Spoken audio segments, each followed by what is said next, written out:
सभी विद्यार्थियों का एक बार पुनः स्वागत। मैं डॉक्टर गजेंद्र सिंह शेखावत आज आपके लिए लेके आया हूँ एक इम्पोर्टेंट टॉपिक, ज्वालामुखी का वर्गीकरण, क्लासिफिकेशन ऑफ वॉल्केनो। ज्वालामुखी को अनेक प्रकार से वर्गीकृत किया जा सकता है। पहला है क्रियाशीलता के अनुसार। क्रियाशीलता या उद्गार की सक्रियता के अनुसार ज्वालामुखी निम्न प्रकार के होते हैं। पहला है जागृत ज्वालामुखी। जिन ज्वालामुखियों से सदैव लावा व अन्य पदार्थ को उद्गार होता रहता है उन्हें जागृत ज्वालामुखी कहते हैं। हवाई द्वीप का मोना लोला और मोनाकी एवं भूमध्य रेखा का स्ट्रम्बोली ऐसे ही ज्वालामुखी के उदाहरण हैं। दूसरा ज्वालामुखी का प्रकार है सुषुप्त ज्वालामुखी।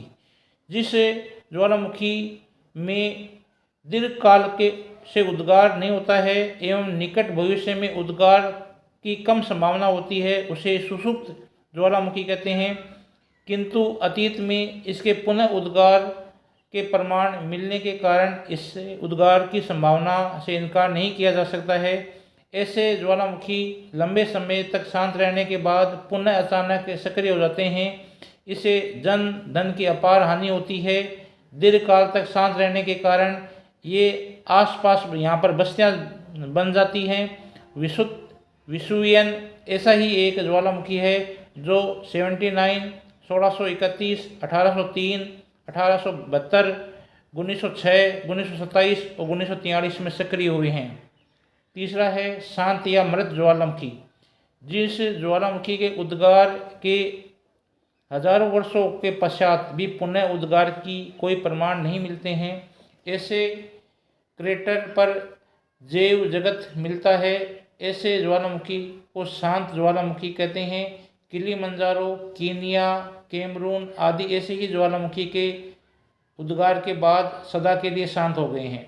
ईरान में कोहे सुल्तान, म्यांमार में पोपो ऐसे ही ज्वालामुखी उद्गार के उदाहरण हैं। दूसरा वर्गीकरण है उद्गार के अनुसार। उद्गार के अनुसार ज्वालामुखी दो वर्गों में विभाजित किया जाता है। केंद्रीय उद्गार वाले, इसमें उद्गार एक बिंदु से होता है और इसके प्रचंड विस्फोट ध्वनि के साथ आकाश में बहुत ऊंचाई तक ज्वालामुखी पदार्थ उछलते हैं। इसमें से तीव्र भूकंप आते हैं। दूसरा है दरारी उद्गार वाले। इसमें जमीन पर लंबी लंबी दरारें व संकरी खाइयाँ पाई जाती है। इसे बिना विस्फोट के अल्प सिलिका वाला लावा द्रव अवस्था से दूर दूर तक फैल जाता है। केंद्रीय उद्गार के प्रमुख उदाहरण निम्न हैं। पहला है पीलियन तुल्य ज्वालामुखी उद्गार। गैसों व उष्ण जलवाष्प का दबाव अत्यधिक बढ़ जाने के कारण ये भयंकर विस्फोट के साथ ये उद्गार होता है। इससे सर्वाधिक विनाश होता है। विश्व का प्रसिद्ध 1883 में क्राकोटोवा द्वीप के ज्वालामुखी जो जावा के निकट है में भयंकर विस्फोट हुआ। इससे द्वीप का 1/3 भाग उड़ गया। इससे निकली धूल, राख, गैस बादल 80 किलोमीटर की ऊंचाई तक छा गए। इस विस्फोट की आवाज़ 4800 किलोमीटर दूर स्थित ऑस्ट्रेलिया तक सुनाई दी।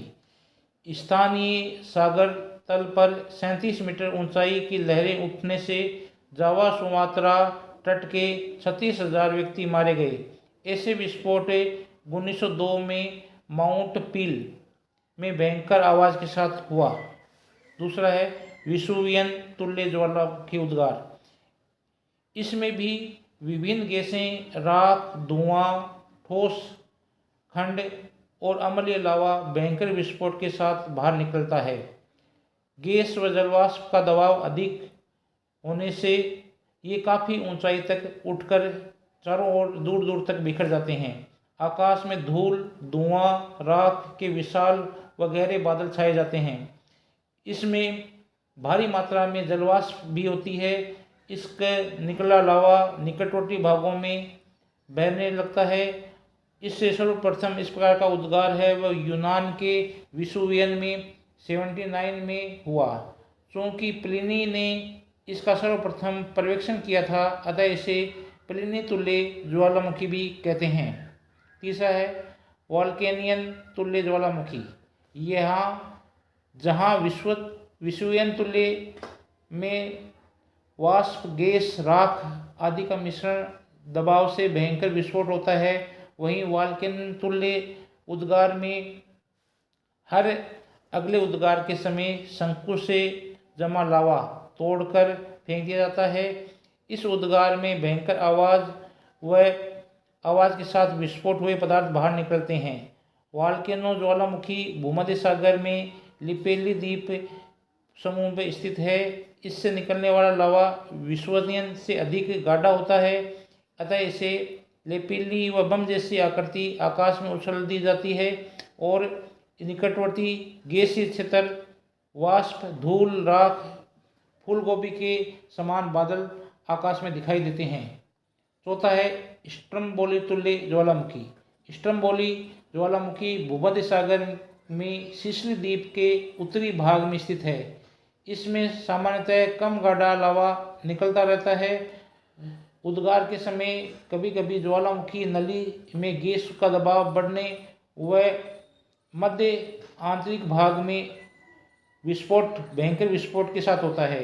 लावा बेसाल्ट जैसे कम गाढ़ा होने से काफ़ी दूर तक फैल जाता है। इस ज्वालामुखी उद्गार में गैस व धुआं, राख, शिलाखंड, धूल अधिक निकलते हैं। कुछ लावा तो ज्वालामुखी क्रेटर में ही गिरता रहता है, बाकी शंकु के ढाल पर गिरता है, अतः लावा प्रवाह थोड़ी दूर तक ही होता है। पांचवा प्रकार है हवाई तुल्य ज्वालामुखी। हवाई तुल्य ज्वालामुखी में मोना लोवा, मोना की दो ज्वालामुखी उद्गार फाटकों जैसी आवाज़ के साथ कभी कभी होता है। इसमें उद्गार के समय द्रव लावा मुख में छिड़कर ज्वालामुखी के दीवारों पर बिछ जाता है, अतः लावा कुछ अधिक मात्रा में निकलता है तो उसे शंकु की दरार पड़ जाती है। कुछ समय पश्चात मुख्य क्रेटर व सहायक शंकु से गैस लावा बाहर निकलता है, इससे सहायक शंकु भी कहते हैं। अंतिम अवस्था में गैस व लावा दोनों निकलते हैं। हवाई द्वीप समूह में ऐसे ही ज्वालामुखी हैं जिससे बेसाल्ट लावा निकलता है और उसे शांत उद्गार भी कहते हैं। उम्मीद करता हूँ आज का ये चैप्टर आपको समझ में आया होगा। जय हिंद, जय भारत।